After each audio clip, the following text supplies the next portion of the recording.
នៅលើពិភពលោកតើច្បាប់ទម្លាប់អន្តរជាតិនៅទីណាទៅលើពិភពលោកដែលមានទេអាធននឹងសូមទោសចំពោះក្រុមគ្រួសារទាំងឡាយដែលមានប្តីមានប្រពន្ធហើយមានកូនមានឪពុក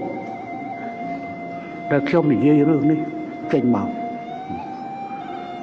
ខ្ញុំមិនដែលនិយាយរឿង18នាក់ទេព្រោះខ្ញុំចាត់ទុកថាពួកគេបានបូជាជីវិតរួចស្រេចទៅហើយខ្ញុំណាគិតថា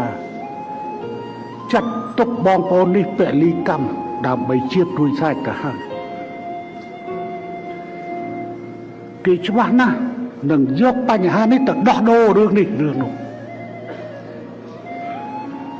ហើយបងប្អូនទាំងនោះក៏ពិតជាយល់ក្រុមគូសារក៏ពិតជាយល់នៅលើពិភពលោកតើច្បាប់ទម្លាប់អន្តរជាតិនៅទីណាទៅសង្គ្រាមគេតែងតែមានការដោះដូរឆ្លើយសឹកតែនេះចាប់កងទ័ពរបស់យើងលើដីយើងក្រោយវត្តជប់បាញ់យកទៅធ្វើជាចំណាប់ខ្មាំងសូមបងប្អូនជនរួមជាតិយោគយល់រឿងនេះខ្ញុំកណាខ្ញុំបានចាត់ទុកថាបងប្អូននេះបានពលិកម្មជីវិតរួចស្រេចទៅហើយមិនគួររឿងនេះទៅជាអញ្ចឹងលើពិភពលោកដែលមានទេអាធននឹងដែលជាតិសាសន៍មួយតាំងខ្លួនជាស៊ីវិល័យហើយចាប់ចំណាប់ខ្មាំងដើម្បីដោះដូរ